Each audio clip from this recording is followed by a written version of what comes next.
Welcome to one of the key strands of the Excellence for Everyone programme, the strand of self-awareness and metacognition. Evidence from the EEF suggests the use of metacognitive strategies, which gets pupils to think about their own learning, can be worth the equivalent of an additional 7 months' progress when used well, meaning the potential impact of these approaches is very high and particularly high for our disadvantaged pupils, which is why they're crucial to the E4E programme.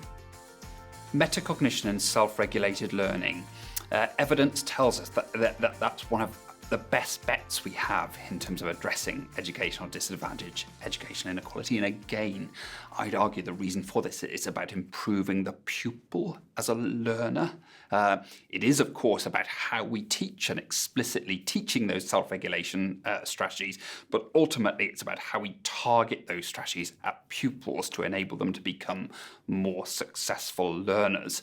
And this has to start with this knowledge around how I plan, monitor, and evaluate my own learning. Evidence tells us that our most successful pupils in the classroom are very proficient at that, and they have that knowledge of self, knowledge of task, and knowledge of strategies around how to overcome things that are difficult. And the more that we do that, across the school curriculum, the better learner that we become. We know how to approach different problems and different challenges, and then we have those self-regulation skills in our lockers, to use a cliche. But we have to explicitly teach that to some of our pupils from less fortunate backgrounds that might not have had the opportunity to develop those,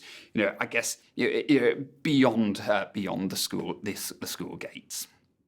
Within the self-awareness and metacognition resources, there are 3 workshop options to choose from. They are the science of memory, which looks at how we can best support our pupils to remember what they learn in lessons, looking at memory and retrieval strategies. Independent learning, which looks at cognitive skills, cognitive load, and developing effective skills. And feedback, which looks at how we can ensure feedback is meaningful for our pupils and yet manageable for our staff.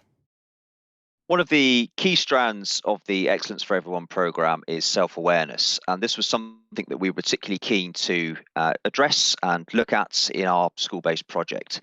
Again, we know that pupil premium and disadvantaged learners often have a distorted self-perception of themselves, and it was really interesting to be able to reflect on the theory behind that and marry that up with our own examples in school, and then also look at some of the evidence-based strategies that you can use to try and overcome that. And that was certainly something which we really tried to push hard in our school-based projects. And again, one of the things that I was most proud of, I think, in terms of improving with the self-perception scores on the student surveys.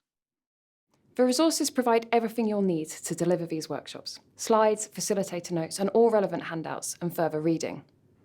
If you are using these resources within the delivery of a complete workshop programme, it might be time to think about, where are you in the programme journey?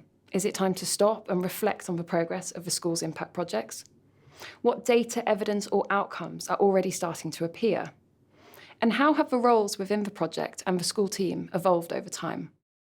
I think, but I couldn't be quoted on this, that I believe that in every single cohort we've had of schools, there's been at least one Ofsted inspection that's occurred over the course of that year. And there have definitely been challenge partner reviews that have happened over the course of that year. And I think what is really useful about the programme is it is absolutely about it being planning for long-term change and not quick fixes.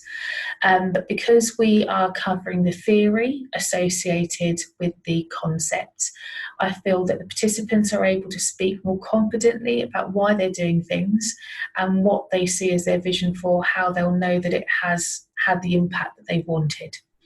And in actual fact, there was a school only 2 years ago where I had completed their school visit the 2 weeks before Ofsted came in to do their visit.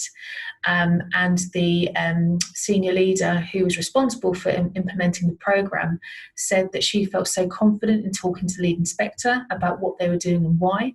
The lead inspector was then able to attend a CPD session that had been generated directly as a result of what happened in the workshop.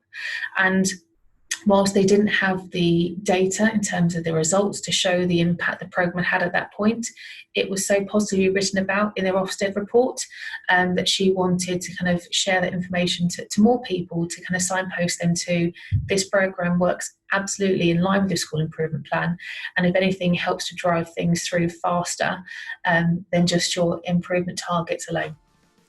The next video introduces the final workshop of the programme, which is called The Road Ahead.